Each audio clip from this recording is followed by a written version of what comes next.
કેવલ હંસો સત કેવલ સાહે બાજુ બાજુ સૌને કહેજો સત કેવલ સાહે સત કેવલ સાહે.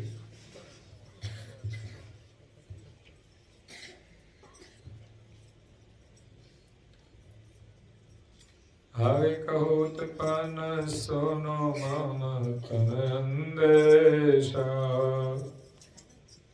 હે પુરુષયનાદ ઉપાધિત વર્જિત વેશા કોટિ કલ્પ પર્યંત અંત નહીં વ્યાપત માયા હાડ માંસ રુદ્ર ઉદ્ર હમહી નહીં આયા ઉપન્યાપ આપ વ્યાપ મોઈ સકલ સહેરા અવિગત અંગ માર બિંદુ કે નહીં શરીરા બિંદુ કે નહીં શરીર ધીર દ્રઢ પુરુષ પુરાના રૂપય રૂપી ખેલ કુવેર ખેલ નિજાના. પ્રથમ અચાનક સોઈ મોઈ બાલક તન ભયો વનખંડે કે માધ્ય સદ માતા કૂપયો. પ્રેમી ભક્તજનો,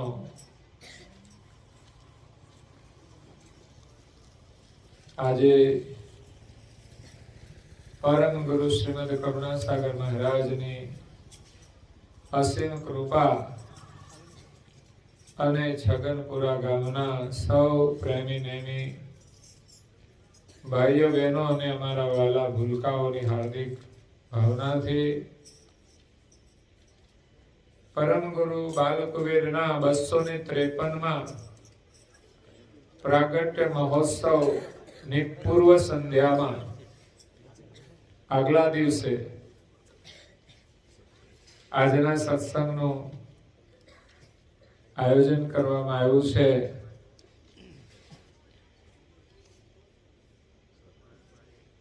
આમ તો પહેલી વાર મારે મહી બીજના આગલા દિવસે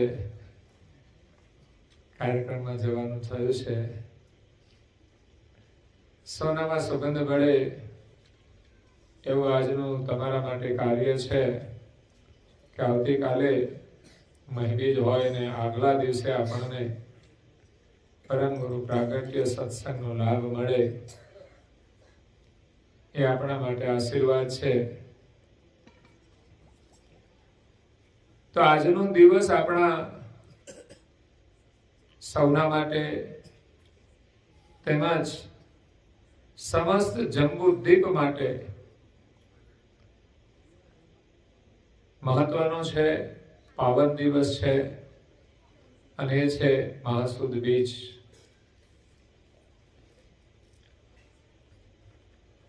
મહાસુદ બીજના પવિત્ર દિવસે આજથી 252 વર્ષ પૂર્વે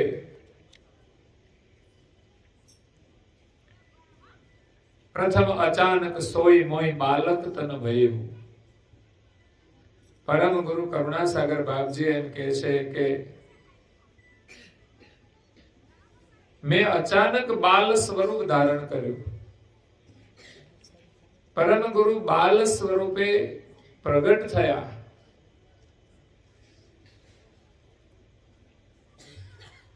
વનખંડી કે મધ્ય સદ માતા કૂપેવ.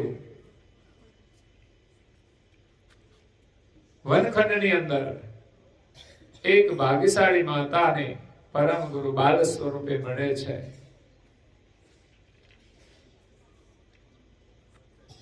સુત अपने को ले पीर जाती एक माई. પોતાના પુત્રને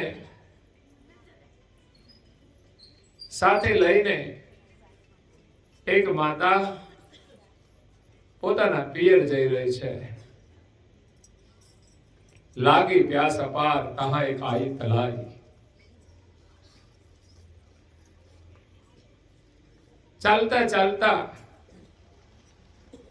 માતાને અપાર તરસ લાગે છે, ખૂબ તરસ લાગે છે।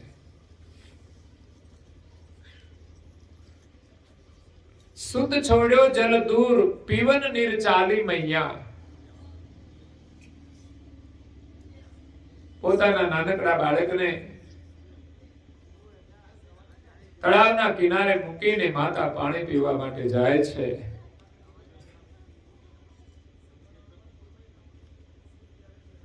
અને પાછળથી વનખંડમાંથી એક નાનકડું નાહેર પ્રાણી, જેને વરુ પણ કહેવામાં આવે છે,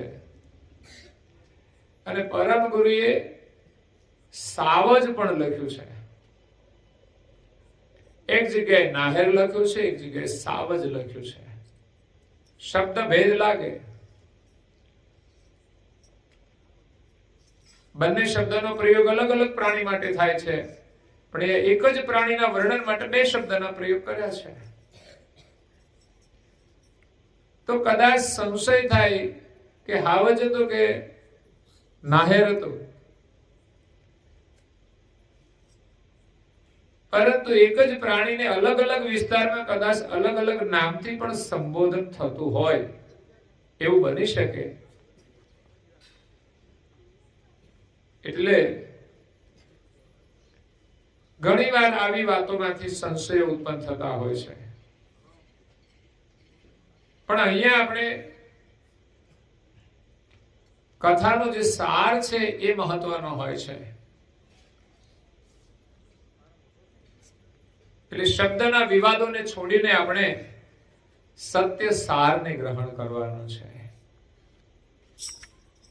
ઘરમાં પણ મતભેદ હોય તો મતભેદ તો છોડવાના જ હોય ને, કે ઘરમાં જુદું થોડું થવાનું હોય, જુદા કરવાના ના હોય। એમ વાતોનો મતભેદ એ છોડીને, શબ્દનો મતભેદ છોડીને આપણે પરમ ગુરુનો જે સિદ્ધાંત છે, એનો જે સાર છે, એને ગ્રહણ કરીને માર્ગે આગળ વધવાનું છે। તો અહીંયા માતાના બાળકને એક નાહેર નામનું હિંસક પ્રાણી લઈ જાય છે। માતા પાણી પીને આવે છે ત્યારે કિનારે જે કપડામાં બાળક સુડાયું હતું એ કપડું જ રહ્યું, કારણ કે પ્રાણી છે ને કપડું ના લઈ જાય, બાળકને લઈ જાય। તો કપડામાં જોવે છે તો બાળક મળતું નથી।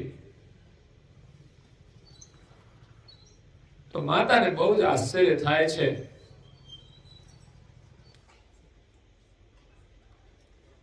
એ તો સ્વાભાવિક છે કે કોઈ માતાનું બાળક એકદમ અદ્રશ્ય થઈ જાય તો એની કેવી સ્થિતિ થાય।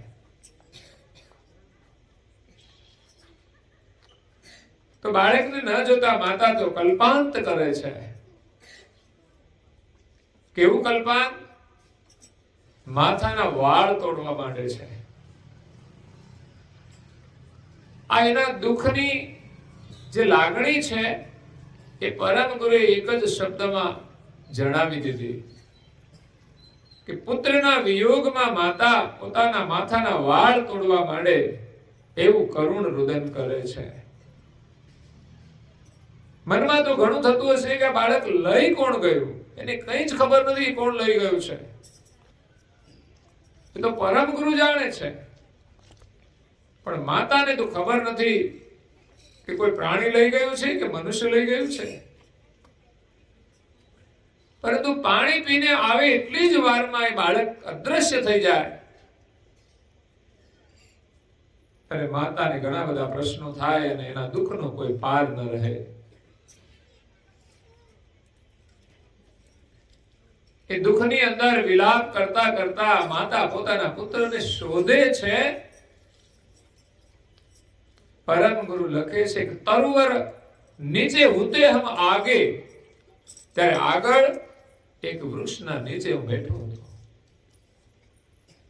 માતા પોતાના બાળકને શોધે છે અને બીજી બાજુ બાલ સ્વરૂપે પરમ ગુરુ એમને દર્શન આપે છે।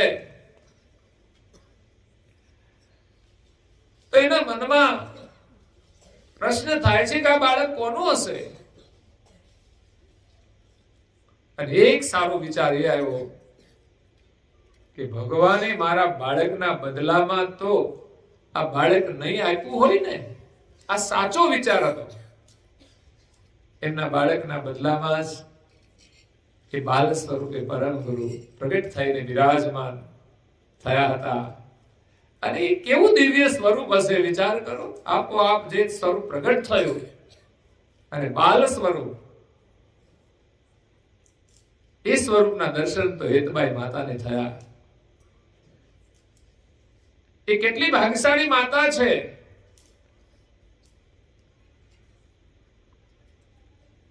કે બાલ સ્વરૂપે એમને દિવ્ય પરમ ગુરુએ દર્શન આપ્યા. ત્યારે દિવ્ય પરમ ગુરુ કહે છે કે હે ધર્મની માતા, તું મને તારા ઘરે લઈ જા. ધર્મની માતા છે, જન્મદાતા નથી. એટલે પરમ ગુરુ સાથે વાર્તાલાપ થાય છે. પરમ ગુરુ એમને પોતાની ઓળખાણ આપે છે કે હું તો જીવનનું કલ્યાણ કરવા માટે બાલ સ્વરૂપે પ્રગટ થઈને તને મળ્યો છું. તને મળવા પાછળનું કારણ ગયા જન્મના મેં તને વચન આપ્યું હતું. ગયો જન્મ એટલે હેતબાઈ માતાનો આગળનો જે જન્મ હતો પહેલાનો, એ જન્મની અંદર કે છે તમે ખૂબ તપ કર્યું છે. એમ જ કોઈને પરમ ગુરુ મળતા નથી. ઉગ્ર પુણ્ય તપ જેના હોય કૈવલ વેતા પાવે સોય. સપ્ત દીપ નવ ખંડ જ મહી કૈવલ વેતા એક જ સહી. 7 દ્વીપ અને 9 ખંડની અંદર સર્જનહારના વેતા એ એક માત્ર પરમ વિશેષ અંશ પરમ ગુરુ છે. પણ ઉગ્ર પુણ્ય અને તપ જેના હોય એને જ પરમ ગુરુ મળે છે. એટલે આપણે બધાએ તપ કરવાનું છે. હેતબાઈ માતાએ પૂર્વ જન્મમાં જે તપ કર્યું એની વાત દિવ્ય પરમ ગુરુ બાલ સ્વરૂપે હેતબાઈ માતાને કહે છે કે હે હેતબાઈ માતા, ગયા જન્મની અંદર તમે પાલકી દીપમાં હતા. અહીંયા પછી આપણને બીજો ઇતિહાસ સાંભળવા મળે છે. આપણે રહીએ છીએ જંબુદીપ છે અને હેતબાઈ માતા આગલા જન્મની અંદર પાલકી દીપમાં હતા. એટલે એક જન્મમાંથી પછી બીજા જન્મમાં ક્યાં જાય કશું ખબર નહીં. જંબુદીપમાં આવે કે પાલકી દીપમાં જાય કે બીજા, કુલ મળીને 7 દીપ છે.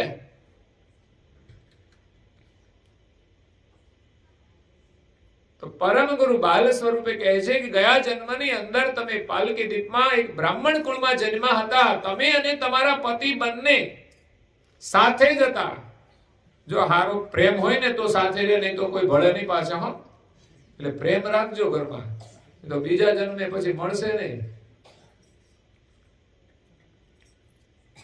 આ ભક્તિનો પ્રેમ હતો.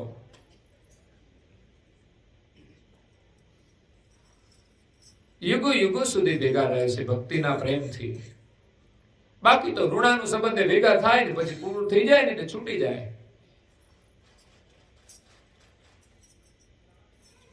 તો ગયા જન્મની અંદર તમારું નામ હતું સુમંતા. બહુ સરસ નામ છે. હો, અને પતિનું નામ હતું હરદેવ. હરદેવ સુમંતા. તમે લગ્ન કર્યા પછી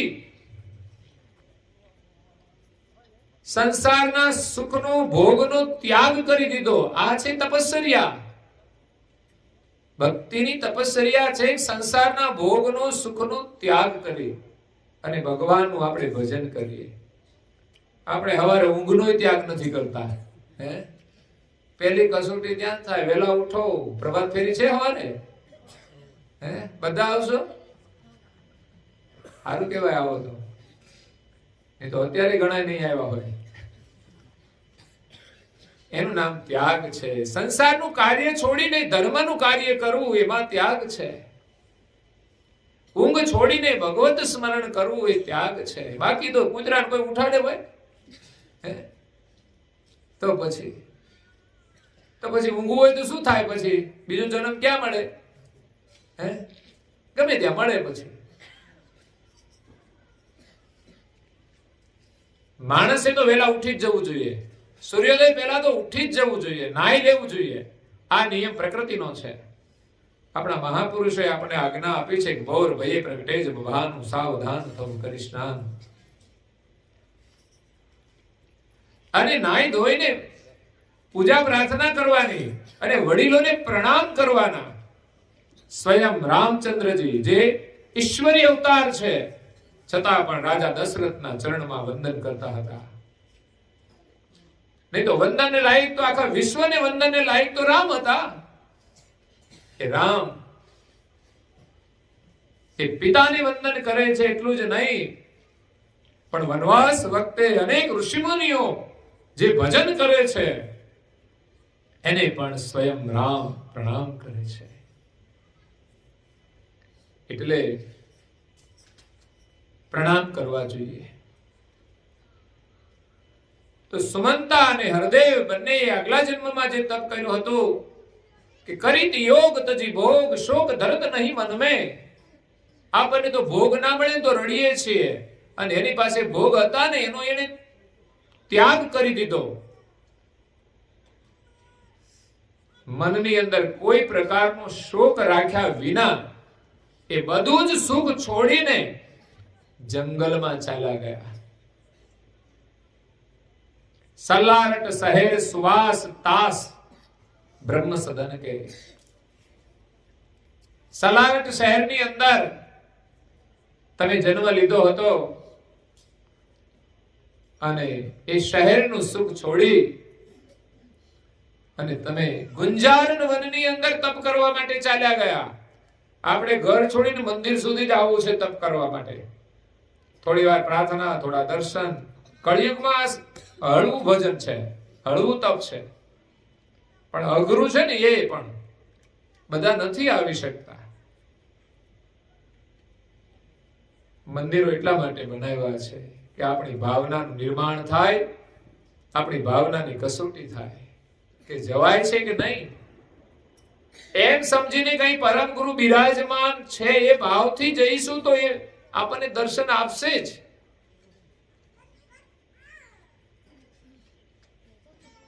એટલે આપણે નાના બાળકોને પણ જોડવા માટે આ સુંદર સ્થાન છે.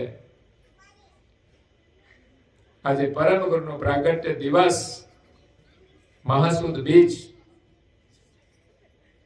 એ નૂતન વર્ષનો દિવસ છે. પરમ ગુરુના આશીર્વાદ મેળવવાનો દિવસ છે, ગૌરવનો દિવસ છે. બધું જ કામકાજ છોડીને ધામધૂમથી સવારે વેલા 5 વાગ્યાથી માંડી સાંજે 9-10 જેટલા વાગ્યા સુધી આપણે કરીએ. આખો દિવસ આપણે આ લાભ લેવો જોઈએ. તો હરદેવ અને સુમંતા શરીર સુખનો ત્યાગ કરી, પતિ અને પત્ની ભોગનો ત્યાગ કરી બંને જંગલમાં જઈને તપ કરે છે. તમે વિચાર કરો, ત્યાં કોઈ રહેવાનું મકાન નથી. વૃક્ષના નીચે, અગર તો વૃક્ષના ઉપર રહેવાનું. કોઈ પ્રાણી આવી જાય તો ઉપર મેળો બાંધીને રહેતા હોય. અને ખાવાનું પીઝા બીજા ના મળે. હા, લોકોને તો પીઝા જોઈએ. પણ માત્ર વનના ફળ ખાવાના. અગર કોઈ પાંદડા ખાઈ શકતા હોય તો એ ખાવાના. કારણ કે આપણે નાગરવેલના પાન તો ખાઈએ છીએ ને. એવી ઘણી વનસ્પતિ હોય છે જે ખાઈ શકાતી હોય છે. તો એવા કુદરતી ફળો અને પાંદડાનો આહાર કરી અને ભગવત સ્મરણ કરે છે. કેટલો ત્યાગ!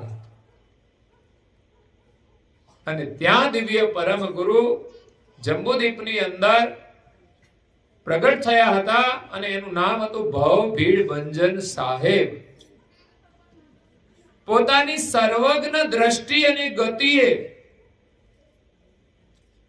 આ બંને નવ દંપતી તપસ્વીને જાણી અને એક દિવસ ગુંજાર વનની અંદર સહેલ કરવા માટે જાય છે.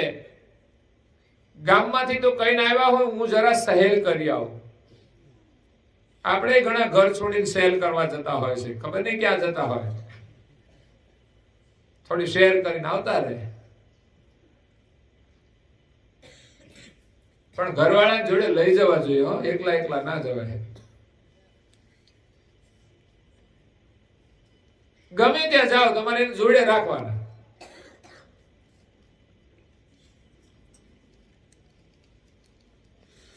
તો પરમ ગુરુ જાય છે સહેલ કરવા માટે, પરંતુ એનો આશય હતો આ હરદેવ અને સુમંતાને દર્શન આપવા માટે જાય છે. જ્યારે આપણી ભક્તિ સાચી હોય, આપણી તપશ્ચર્યા પરિપૂર્ણ હોય, ત્યારે સામેથી સદગુરુ પરમ ગુરુ સંત આપણને દર્શન આપે છે. નહીં તો આપણે દર્શન કરવા જતા હોઈએ છીએ. તો આજે નવ દંપતીનું તપ એટલું સત્ય હતું કે સ્વયં દિવ્ય પરમ ગુરુ સર્વજ્ઞ ગતિએ જાણીને એમને દર્શન આપવા માટે આવે છે. ત્યારે નવ દંપતી બંને ઉભા થઈ અને પરમ ગુરુને દિવ્ય પુરુષને પ્રણામ કરે છે. ભક્તિની અંદર આ એક મહત્વનો ગુણ છે. આપણે બીજાનો આદર કરીએ. પ્રણામ કર્યા, એમની પાસે જે કઈ પુષ્પ હતા એ પરમ ગુરુના ચરણમાં અર્પણ કર્યા. એમની પાસે ફળ અને ફૂલ જે હતા એ ફળની એમણે ભેટ કરી છે. અને ખૂબ પ્રેમથી પરમ ગુરુની એમણે સેવા કરી. એની સેવાથી દિવ્ય પરમ ગુરુ પ્રસન્ન થાય છે. યાદ રાખો, આપણે સેવાથી પ્રસન્ન કરવાના છે. મહિબીજ મહોત્સવ છે, ઘણું બધું કાર્ય હોય સેવાનું, વ્યવસ્થાનું. એમાં જે કંઈ આપણે સેવાનું યોગદાન કરીએ એનાથી પરમ ગુરુ પ્રસન્ન થશે.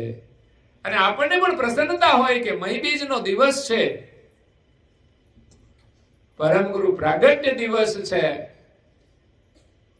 એની સેવા કરવાનો ઉમંગ હોય આપણને. મજૂરી તો મજબૂરીથી કરવી પડે અને સેવા તો છે ને પ્રસન્નતાથી કરવાની છે અને ગૌરવથી કરવાની છે. કાર્ય કરવાનું આપણને ગૌરવ થાય કે આ આપણને સેવાનો લાભ મળી રહ્યો છે. બાકી આવો મોકો મળશે નહીં ફરી.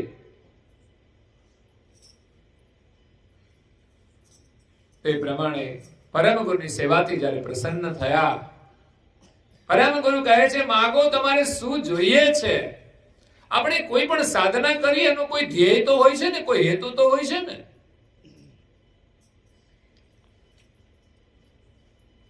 તો બંને નવ દંપતી કહે છે કે અમારે સંસારનું કોઈ સુખ જોઈતું નથી, અમે તો બધું છોડીને આવ્યા છીએ. પરંતુ હે સ્વામી, આપ અમને જન્મ મરણના ત્રાસમાંથી મુક્ત કરો. માગવા જેવું આ છે. બાકી જે કઈ માગીશું ને બધું છોડીને ચાલ્યું જવાનું, નવરા થઈ જવાના. હે, આપણા ઉપર કશું રહેશે નહીં. સોનાની એકાદી કઈક પહેરી હશે ને અંગૂઠી, એ કાઢી લેશે. હો, માનો કે કોઈ સુખી ઘરના લોકો હોય ને તો કઈક તો પહેર્યું હોય ને, મૃત્યુ થવાનું હોય ત્યારે. પણ એ મૃત્યુ થઈ જાય ને પછી એના શરીર ઉપર કોઈ કિંમતી દાગીના રહેવા ના દે અને અગ્નિ સંસ્કારમાં એનું વસ્ત્ર પણ રહેતું નથી. એ સ્થિતિ આપણી છે. તો આપણે શું માંગવું જોઈએ કે વારંવાર જન્મવાનું, વારંવાર મરવાનું આ મોટો ત્રાસ છે, એમાંથી ગુરુ મહારાજ અમને છોડાવો. પરમ ગુરુએ વચન આપ્યું કે હે દંપતી, તમે આ શરીર છોડીને નવું શરીર ધારણ કરો, નવો જન્મ ધારણ કરો. અને એ પણ કહી દીધું ક્ષત્રિય કુળમાં, એમાં એ પણ એક ગૌરવ છે. ક્ષત્રિય કુળનું ગૌરવ એ હોવું જોઈએ કે જીવનમાં જે ક્ષત્રિયોએ ઉત્તમ ધર્મનું પાલન કર્યું છે અને ધર્મ માટે એમણે પોતાનું બલિદાન આપ્યું છે.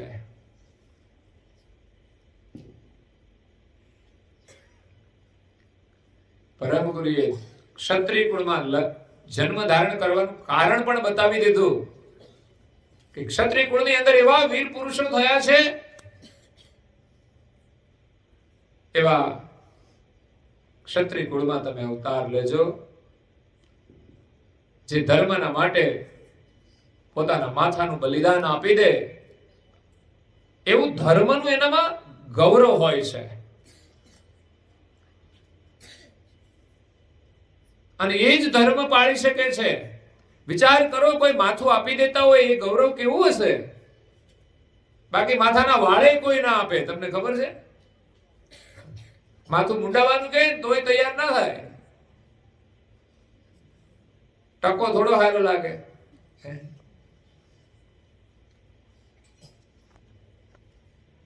કોને માથું મુંડાવું છે બોલો? છે કોઈ તૈયાર નથી?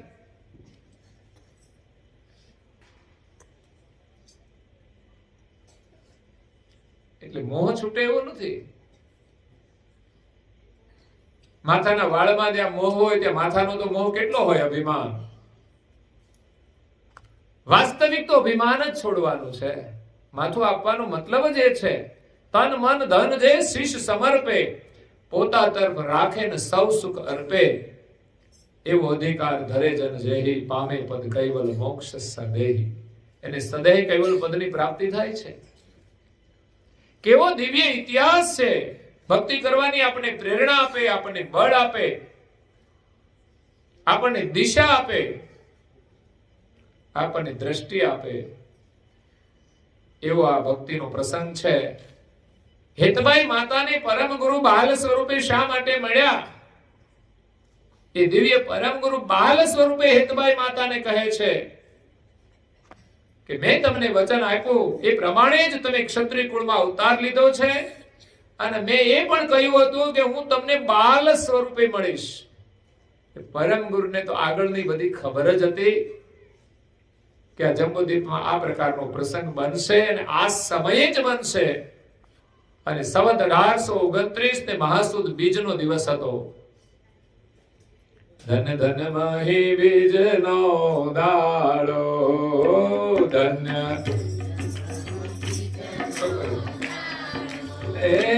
આજે ગુલાલયો દાડો, આજે પરમ ગુરુ પ્રગટ થયા રે, પરમ આવન ખંડમાં પરમ ગુરુ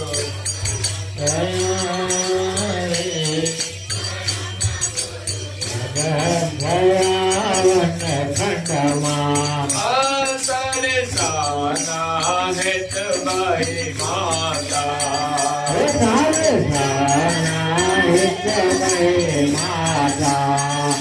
બાળક લઈ પિયર જાતા, બાળક લઈ પિયર જાતા, માર્ગમાં સરસા થયા રે, માર્ગમાં સરસા થયા રે, વન ખંડમાં માર્ગમાં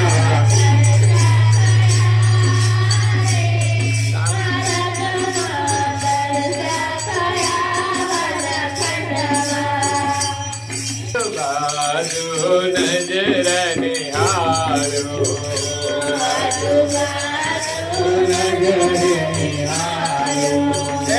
શેર નામે સરોવર વારો,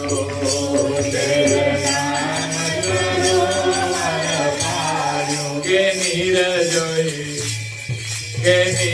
જોઈ નજીક ગયા રે, કે નીર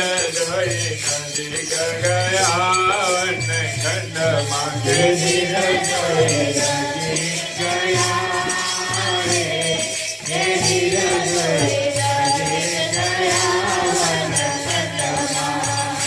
બાળકને મોકી કિનારે,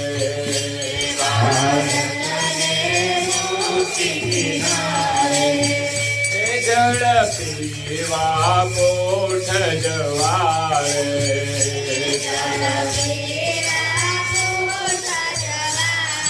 બાળક નાર લઈ ગયા રે, બાળક નાર લઈ ગયા વનખંડમાં. બાળક નાર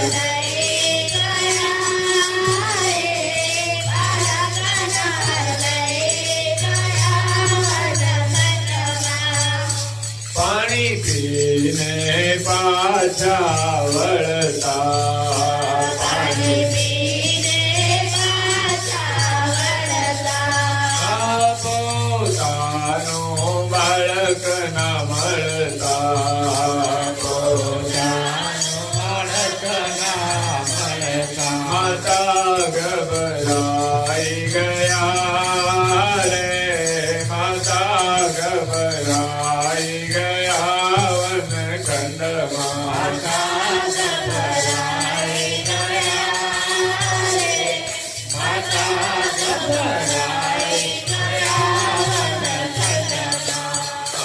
બાળક વિના કલપંત કરતા, બાળક વિના કલપંત કરતા, બે બાકડા થઈને ભરતા, બે બાકડા થઈને ભરતા. વાલો ત્યાં પ્રગટ થયા રે, વાલો ત્યાં પ્રગટ થયા વનખંડમાં. વાલો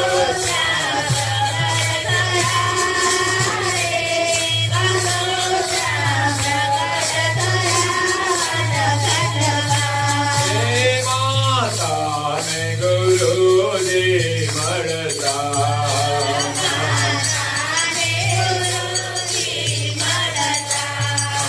ગત જન્મની વાતો કરતા,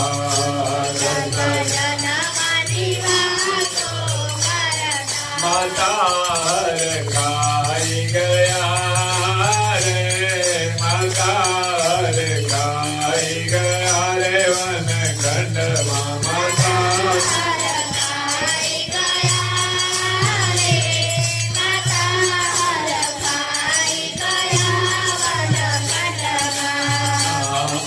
અઢારસો 29 સાલે,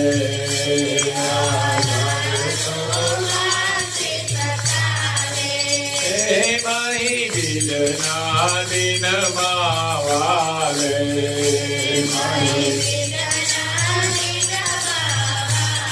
દયાળુએ દયા કરી રે, દયાળુએ દયા કરી વનખંડમાં. દયાળુએ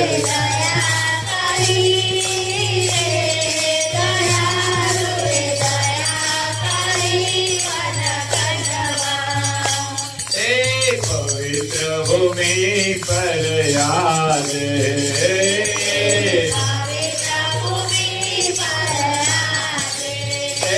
કર્યો દેવળ ને બી મહારાજે, કર્યો નિશાન લહેરાઈ રહ્યા રે, નિશાન લહેરાઈ રહ્યા વનખંડમાં. નિશાન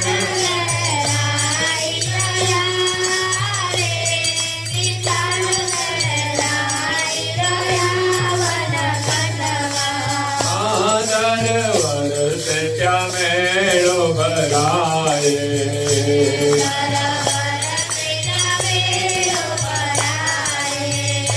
માહી બીજ મહોત્સવ ઉજવાય,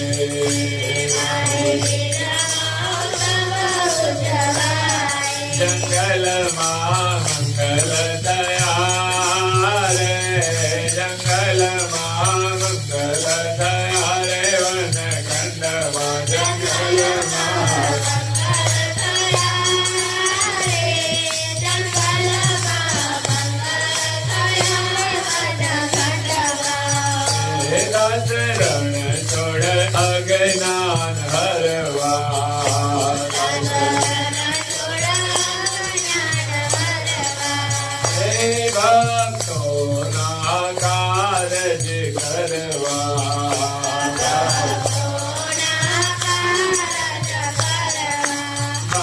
કુબેર પ્રગટ થયા રે બાલ કુબેર પ્રગટ થયા વન ખંડમાં બાલ કુબેર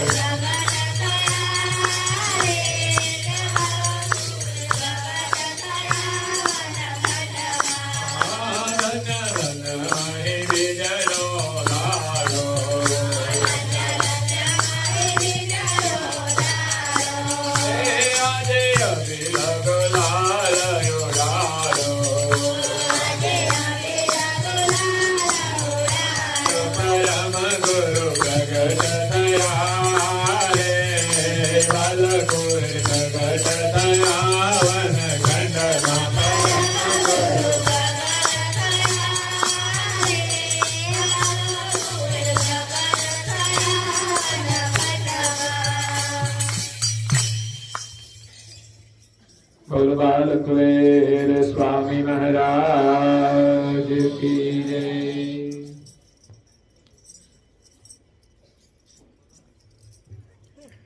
દિવ્ય પરમ ગુરુ ને હેતબાઈ માતાનો સંવાદ થાય છે. બાલ કુબેર બાલ સ્વરૂપે હેતબાઈ માતાને કહે છે કે હે ધર્મની માતા, તું મને તારા ઘરે લઈ જા. આ જગતની અંદર હું તને પ્રખ્યાત કરીશ. વિશ્વ નિયંતાનો સંદેશ લઈને હું આવ્યો છું. હું સર્જનહારનો પરમ વિશેષ અંશ છું. હેતબાઈ માતા કહે છે કે મારું સૌભાગ્ય છે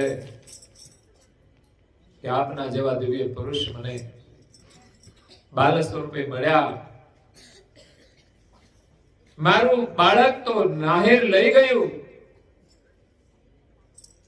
એવા એક નહીં 1000 બાળક આપી દઈએ ને તો આપના જેવા દિવ્ય પુરુષ મળવા દુર્લભ છે. એવા એક નહીં હજારો જન્મ લીધા છતાં પણ આપના જેવા દિવ્ય પુરુષ મળતા નથી.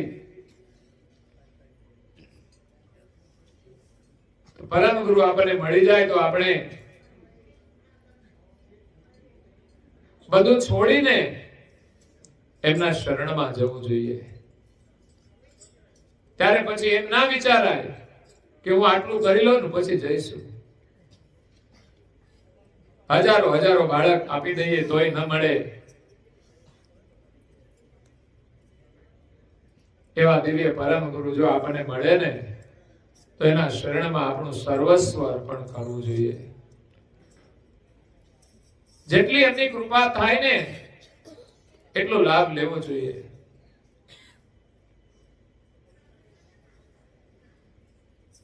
હેતબાઈ માતા કહે છે કે તમે આવું મહાન કાર્ય કરવા માટે આવ્યા છો ને એકલા જ આવ્યા છો? પરમ ગુરુ કહે છે હું એકલો નથી, મારી સાથે કરતા માલિકની આપેલી 16 વિભૂતિ છે. એ 16 વિભૂતિનું જ્ઞાન દિવ્ય પરમ ગુરુએ વનખંડની અંદર હેતબાઈ માતાને પ્રથમ આપ્યું. હેતબાઈ માતા કૃતાર્થ થઈ જાય છે. આખા વિશ્વનું કલ્યાણ કરવા માટે દિવ્ય પુરુષ પધાર્યા છે. અને સૌપ્રથમ જંબુદીપની અંદર હેતબાઈ માતાને દર્શન આપ્યા અને એમનો કોલ પૂરો કર્યો. પરમ ગુરુ છેલ્લે કહે છે કે હે માતા, તું મને તારા ઘરે લઈ જા, પણ એક શરત છે કે આ જંગલમાં જે કઈ વિના બની છે ને તારે કોઈને કહેવાની નહીં. જો ઘણી સારી વાતો છે ને બધાને કહેવાની નથી હોતી. સમય પહેલા સમય આવે ને ત્યારે કહેવું જોઈએ. જેને કોઈ હીરાની ખબર ન પડતી હોય, હીરાનું મૂલ્ય ન હોય, એને હીરા દેખાડી તમારે શું કરવાનું? એ લૂંટી જાય. એટલે આપણે છે ને સારી વાત હોય, કોઈ યોગ્ય હોય ને એમને જ કહેવી જોઈએ કે જેનું મૂલ્ય કરે. એમ અહીંયા પરમ ગુરુની અકળ લીલા હતી એટલે એમણે વચને બાંધીને માતાને કહ્યું કે આ વાત કોઈને કહેશો નહીં, કારણ કે કોઈ માને પણ નહીં કે આવી રીતે કઈ કોઈને બાળક મળતું હશે. કોઈ સ્ત્રી એમ કહે કે મારું બાળક તો નાહેર લઈ ગયું ના, મને જો ભગવાન મળ્યા છે, તો લોકો તો કઈ નું કઈ બોલતા હોય છે એટલે કે છે દુનિયાને કહેવા જેવું નથી, સમય આવશે ને ત્યારે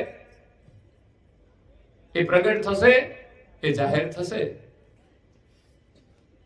અને પરમ ગુરુ પણ એક બાલ સ્વરૂપે જ્યારે માતાના ઘરે જતા હોય ત્યારે આ વાત જાહેર કરવાનું કોઈ મહત્વ નથી રહેતું, કારણ કે એને જે કાર્ય કરવાનું છે થોડો સમય ગયા પછી કરવાનું છે.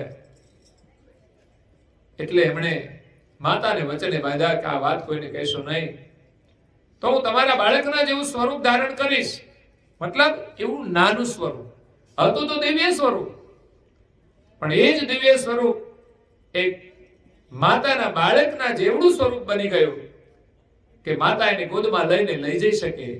એ પણ એનું અહોભાગ્ય કહેવાય કે આવું દિવ્ય સ્વરૂપ, જેના ચરણ સ્પર્શ માત્રથી આપણા પાપ ધોવાઈ જાય, એવા દિવ્ય પરમ ગુરુને માતા તો ગોદમાં લઈને ફરે છે.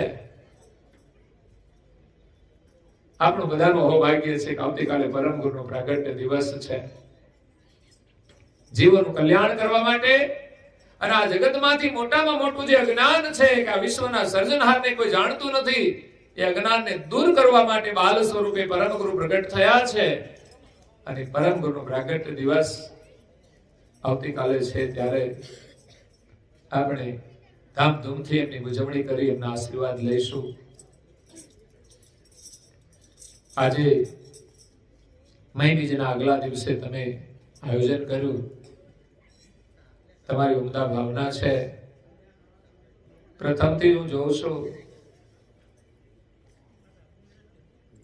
પાસદથી મહારાષ્ટ્ર આવતા હતા અને એમની પ્રત્યે પણ તમારી ખૂબ નિષ્ઠા હતી અને આ ગામની ખૂબ પ્રગતિ થઈ છે સંસ્કારની દ્રષ્ટિએ.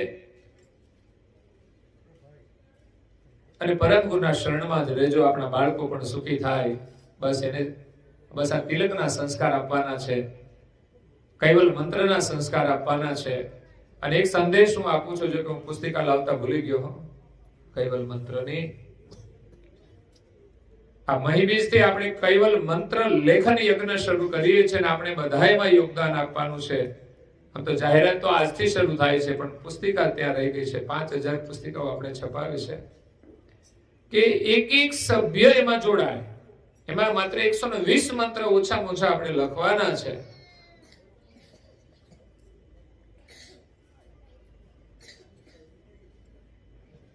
તો ત્યાં આવેલા છે વાઘોડિયાથી, એમના જોડે થોડી મોકલાવીશું, તમે લોકો મેળવી લેજો. કાં તો કોઈ બીજું કોઈ આવશે કાલોલથી તો એમના સાથે મોકલીશ.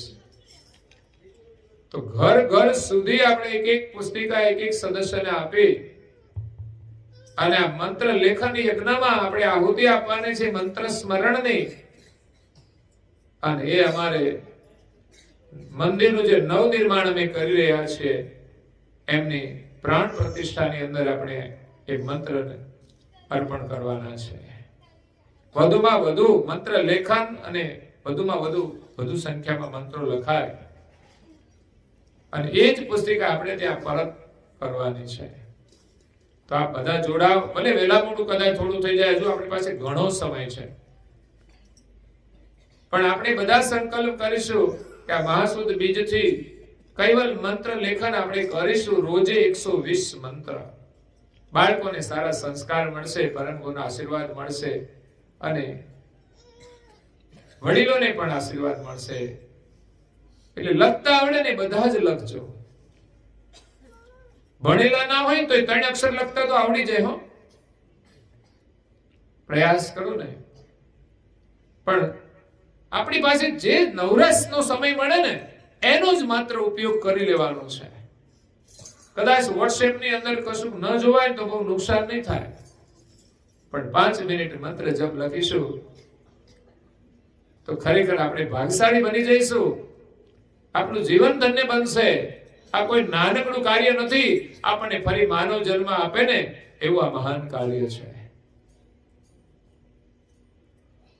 એટલે મહાસુદ બીજ છે એટલે વ્રત કરવાનું. સવારે વહેલા 5 વાગ્યાથી વ્રત શરૂ થાય, પ્રભાત ફેરી પછી પણ આ સંખ્યા ઓછી ન થવી જોઈએ. આખો દિવસ ઉપાસનાની અંદર હાજરી હોય આપણી. ભલે આપણે સાંભળીએ બેઠા બેઠા, એ કોઈ સામાન્ય કાર્ય નથી, બહુ મોટી તપસ્યા છે. 1 કલાક ઉપાસના અહીંયા બાળકો ગાતા હોય, યુવાનો ગાતા હોય અને એની અંદર આપણે બેઠા હોઈએ અને ધ્યાનથી બસ સાંભળીએ. આ વાતાવરણમાં બેસવાનો જ મોટો લાભ છે. બાકી તો મંડપ તો ઘણા બંધાતા હોય લગ્નના, એમાં બહુ જાજી વાર ના બેસવું હો, ઉપાધિ થઈ જાય. પણ આ મંડપની અંદર આવતીકાલે બેસવાનો જે લાભ છે એ મહત્વનો છે. વધુ સમય આપણે અહીંયા બેસીને સ્મરણનો લાભ લેવાનો છે. ઉપાસના થાય, તમારી શોભાયાત્રા પરમ ગુરુની નીકળે, એની અંદર જોડાવાનું, ઘરમાં બેસી નહીં રહેવાનું. પ્રસાદી તો લેવાની છે, પછી શું ચિંતા, ઘરમાં શા માટે રહીએ? અને સાંજે સંધ્યા આરતીમાં 253 દીપની આરતી હોય, 53 દીપના દર્શન સાથેની આરતી હોય, એના દર્શનનો આપણે લાભ લઈએ, આપણું સૌભાગ્ય છે.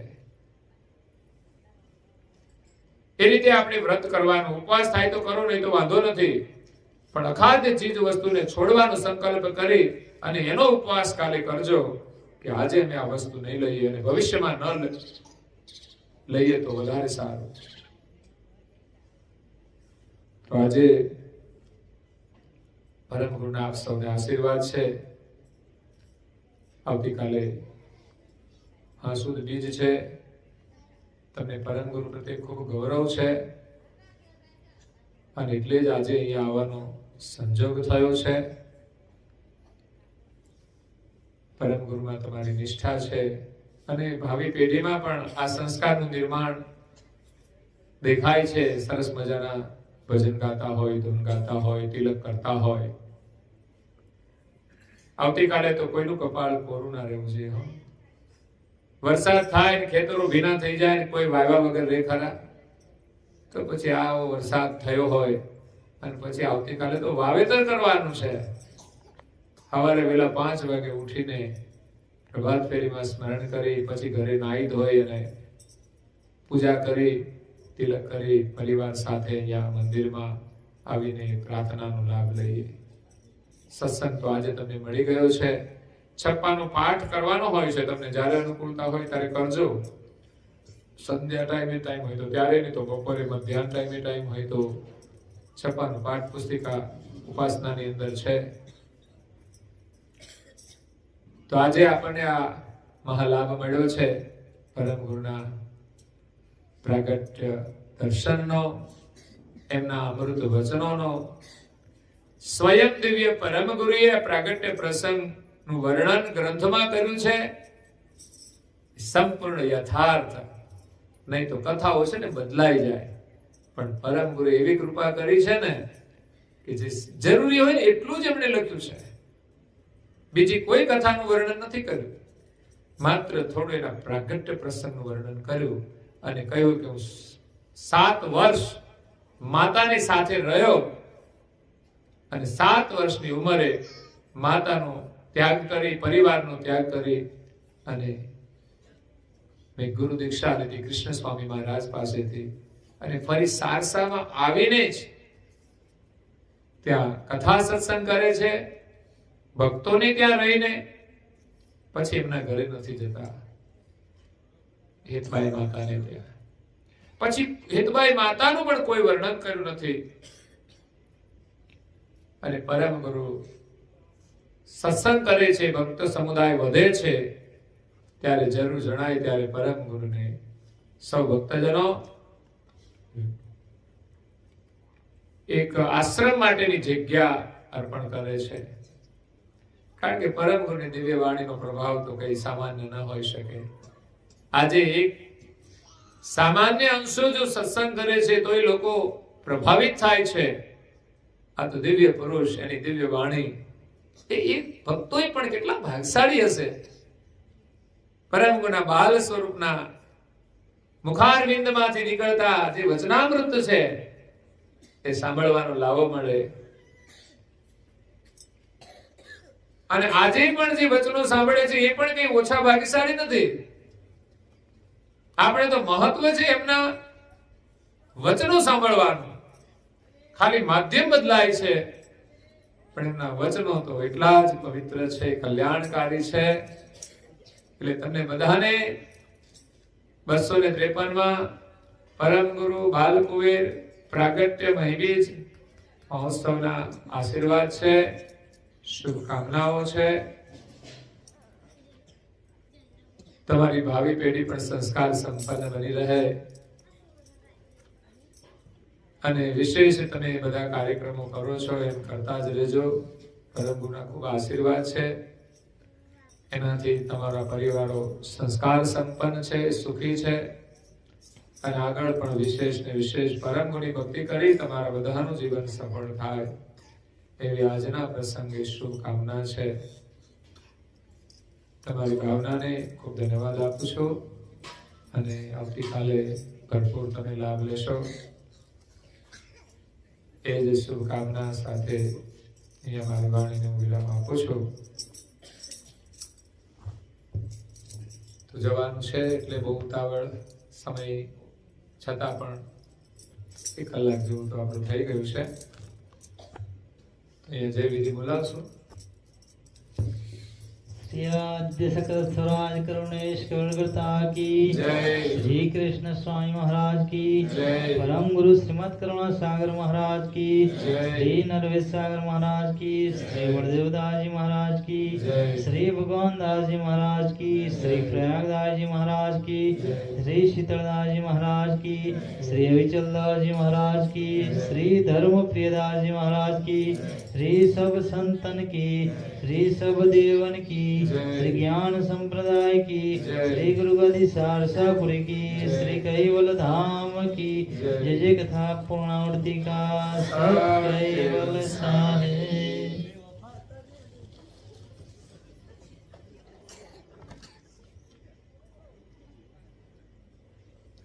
કેવલ અંશો સત કેવલ સાહેબ, બાજુ બાજુ સૌને સત કેવલ સાહેબ.